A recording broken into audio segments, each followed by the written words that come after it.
Friends welcome back to the channel Momoi villa. এটা রিয়াদের বাড়ি আর এখানে দেখো রিয়া প্রিয়া মিনু বিমল চারজনই ঘুমোচ্ছে। তো চলো দেখে নিই আজকের গল্পে কি হয়। আর এদিকে তো প্রিয়ার ঘুম ভেঙে যায়। ঘুম তো ভেঙে গেছে কিন্তু এখন করবোটা কি সেটাই তো ভেবে পাচ্ছি না। আরে বন্ধুরা শোনো শোনো, আমার মাথায় একটা দুটো বুদ্ধি আছে। তোমাদের মনে আছে সেদিনকে তো মা আমাকে টয়লেটেই যেতে দিল না? আজকে আমি যে তার রিভেঞ্জ নেব। দেখো না, মায়ের সাথে একটা দুষ্টু বুদ্ধি করবো আর মাকেও আজকে আমি টয়লেটে যেতে দেবো না। আরে বন্ধুরা এটা কি করছে প্রিয়া? দেখো দেখো, আবার আমাদেরও সবাইকে বলছে যে প্রিয়া কিছু একটা দুষ্টু বুদ্ধি করতে চলেছে। আর এদিকে রিয়া আর বিমল দুজনেই তো ঘুমাচ্ছে, দুজনকে ফেলে রেখে সেই প্রিয়া দেখো ওই কোনায় কিছু একটা খুঁজছে। আরে এই প্রিয়া তুমি করছোটা কি সেটা তো বলো। কোথায় যে গেল? এখানেই তো তাকে দেখি, এখন তো দেখতেই পাচ্ছি না। এই তো পেয়েছি, পেয়ে গেছি তরি। এইবার হবে মজা, কি মজা কি মজা। আরে বন্ধুরা প্রিয়া আবার দড়ি নিয়ে কি করতে চাইছে কিছু কি তোমরা বুঝতে পারছো? আমি তো কিছুই বুঝতে পারছি না। চলো দেখি কি করছে যে প্রিয়াটা, কিছুই বোঝা যাচ্ছে না। মা, তারপরে তো প্রিয়া ওই দড়ি দিয়ে প্রিয়ার মায়ের হাতটা বাঁধতে থাকে। ব্যাস হয়ে গেছে, হাতটা তো বাঁধা হলো। তাই এবার গিয়ে পাটাও বেঁধে দিই। আর তারপরে তো প্রিয়া এসে মিনুর পাও বেঁধে দেয়। হাতও বেঁধে দিয়েছি, পাও বেঁধে দিয়েছি। এবার তুমি যাবে কি করে আমিও দেখবো। কিন্তু আরেকটা জিনিসও করতে হবে, মুখটাও বাঁধতে হবে, নাহলে তো সবাইকে দেখে দেখে উঠিয়ে ফেলবে।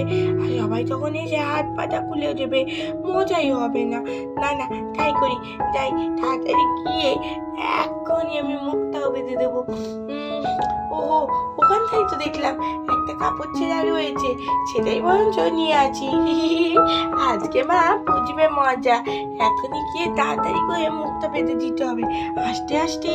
না হলে আমার মা যদি ঘুম থেকে উঠে পড়ে, ওলে বাবা লে, তাহলে আমাকে রাখে কে? মা তো একটাও মাটিতে পড়বে না। আর এই বলে প্রিয়া তো খুব সাবধানে মিনুর মুখটাও বেঁধে দেয়। মুখটা দিয়েছি বেঁধে, এইবার মা কি করবে আমিও দেখবো। ওই বাবাই, সবাই এখনো ঘুমোচ্ছে, তাই তাই আমিও ঘুমিয়ে পড়ি, না হলে তো সবাই বুঝেই ফেলবে যে এই কাজটা আমিও করেছি। আর এই বলে তো প্রিয়া আবার ঘুমিয়ে পড়ে। আর এদিকে ততক্ষণে তো বিমলেরও ঘুম ভেঙে যায়। তাড়াতাড়ি যাই টয়লেটে। না না, পাচ্ছি না, তাড়াতাড়ি যাই। আর এই বলে বিমল তো টয়লেটের দিকে এক দৌড় দেয়। সকালবেলায় উঠে এত প্রেশার লাগে যে আমি থাকতেই পারি না। কই না, তাড়াতাড়ি যাই যাই যাই। আর এই বলে বিমল তো তাড়াতাড়ি করে টয়লেটে ঢুকে পড়ে। বাবা, যে প্রেশার এসেছিল শান্তি পেলাম। আর এদিকে প্রিয়া তো এখনো ঘুমাচ্ছে আর রিয়াও ঘুমাচ্ছে, কিন্তু মিনুর তো ঘুম ভেঙে যায়। আর মিনু ঘুম থেকে উঠতে গিয়ে দেখে সে না কথা বলতে পারছে না হাত পা নাড়াতে পারছে।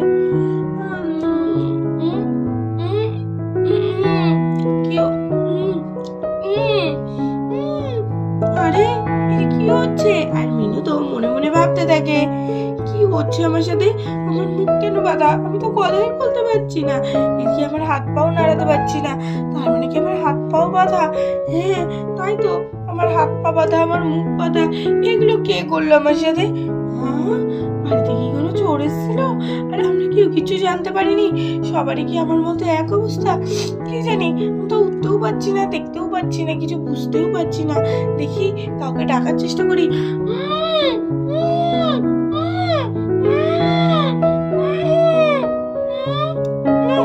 কেউ তো কোনো সাড়াই দিচ্ছে না, তার মানে সবারই মনে হয় মুখ হাত পা বাঁধা। এবার কি করি আমি? উড়িয়ে বাবারে কি জোর প্রেশার আসছে।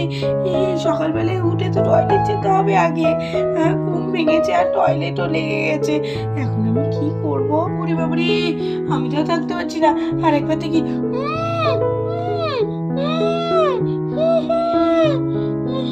না কেউ তো কোনো সাড়াই দিচ্ছে না। এবার আমি কি করি? আর আমার তো মুখটাও বাঁধা, খুব জোরে তো আওয়াজও করতে পারছি না, তাই মনে হয় কেউ শুনতে পাচ্ছে না। না, আমাকে তো টয়লেট যেতেই হবে, আর আমি থাকতেই পারছি না। আর তারপরে মিনু অনেক কষ্ট করে আস্তে আস্তে খাট থেকে নিচে নেমে পড়ে। কোনো রকম তো নিচে এলাম, কিন্তু আমাকে তো যেতে হবে সেই টয়লেট অব্দি। ওরে বাবারে, কে আছো?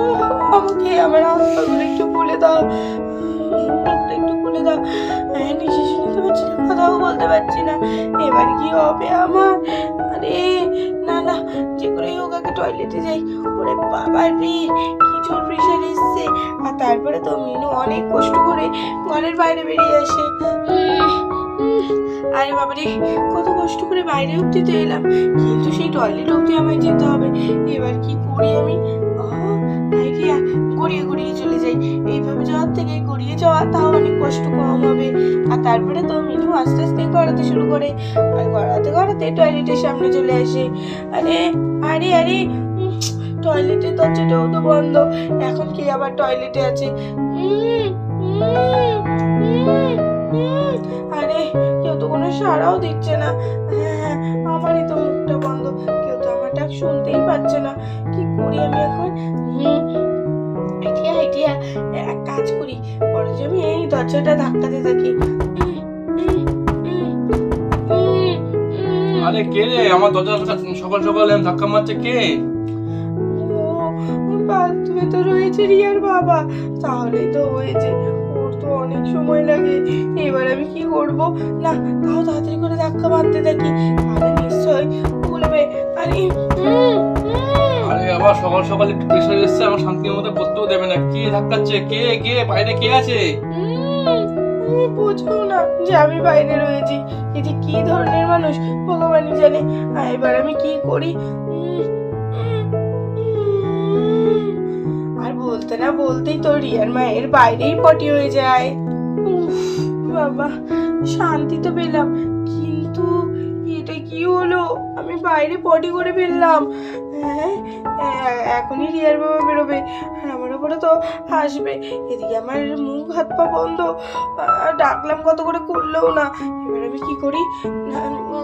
কিছু তো বুঝতেও পারছি না, আর উঠে তো এখান থেকে যেতেও পারছি না। কি যে করি? আর দেখতে না দেখতেই তো ওদিকে বিমলেরও সকালের কাজ সারা হয়ে যায়। ও বাবরে বাপ, সকাল সকাল যে কি শান্তি পেলাম সেগুলো তো আমিই জানি। আর এই বলতে বলতে বিমল তো বাইরে এসে মিনুকে দেখে অবাক হয়ে যায়। আরে মিনু, তোমার এই অবস্থা কে করলো? তোমার হাত পা মুখ কে বাঁধলো? করছো কেন? কি হয়েছে বলো? তোমার হাত পা সকাল সকাল এইভাবে কে বাঁধলো? আমি তো বুঝতে পারছি না। আর হ্যাঁ, কি একটা পচা পচা গন্ধ হচ্ছে। এ মা, মিনু তুমি পটি করে ফেলেছো? ছি ছি ছি ছি, তোমার কি একটা মান সম্মান নেই যে তুমি এত বড় হয়েও তুমি পটি করে ফেললে? ছি, তোমার একটা সত্যি কোনো লজ্জা শরম বলতে কিচ্ছু নেই। পটি করে দিয়ে তুমি কি করছো? তুমি একটু বলো তো, কে পরিষ্কার করবে? ছি ছি ছি ছি, তোমার এটা কোনো মানে মান সম্মান বলতে কিচ্ছু নেই। পচা গন্ধ বেরোচ্ছে। না না, এখানে পচা গন্ধ বেরোচ্ছে। আমি পালাই। ছি, বিচ্ছিরি গন্ধ বেরোচ্ছে। আর বলতে না বলতেই ঘর থেকে তো রিয়াও বেরিয়ে এসে, বাবা বাবা তুমি এখানে কি করছো? সরো সরো, খুব জোর টয়লেট পেয়েছে, সকালবেলায় তো যেতেই হবে। ইস রিয়া, তুই দিকে যাস না, দিকে পচা গন্ধ বেরোচ্ছে। কেন বাবা, কি হয়েছে? আরে বলিস না, তোর মা আজকে পটি করে ফেলেছে। আরে বাবা, মা বাইরে কেন পটি করে ফেলেছে? সেটা তুমি মাকে জিজ্ঞেস করলে না? না, ওদিকে তোর মা পটি করে খালি করছে, এদিকে মুখ হাত পা বাঁধা, আমার কিচ্ছুই তোর হচ্ছে মাথা ঢুকছে না। আমি যে কি করবো? আমি সেটা গন্ধ লাগছে, আমি পালিয়ে এসেছি। হ্যাঁ, মায়ের হাত মুখ বাঁধা, আর তুমি মায়ের হাত মুখটা খোলোনি? কি করো না তুমি বাবা? ওহো, ঠিক তো বলেছে রিয়া, আমার তো এটাতে মাথায় একদম আসেনি। চ আগে তো মায়ের হাত মুখ খুলে দিই। হ্যাঁ চলো বাবা, চলো তাড়াতাড়ি চলো। আর এই বলে তো রিয়া আর বিমল দুজনাই এসে মিনুর হাত মুখ খুলে দিতে থাকে। আরে মিনু, আমার খুব ভুলে গেছে, তোমার হাত মুখ যে বাঁধা, আমার খুলতে হবে, আমার সেটাই মনে নেই। দাঁড়াও মা, এই যে আমি তোমার হাত আর পা দুটোই খুলে দিচ্ছি। হাত মুখ বাঁধা খুলতে হবে না? কখন থেকে বলে যাচ্ছি যে আমার হাত মুখটা বাঁধা, করেই যাচ্ছি, কিছুই বোঝে না, শুধু গন্ধটাই নাকে গেল না।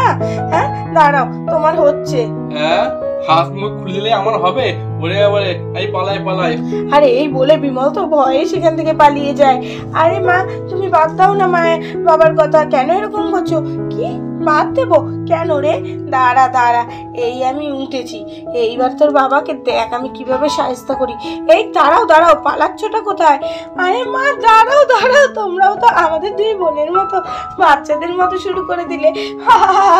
তো বন্ধুরা, আজকের এই মজাদার ভিডিওটা তোমাদের কেমন লাগলো? ভালো লাগলে অবশ্যই চ্যানেলটাকে সাবস্ক্রাইব করে দিও। টাটা।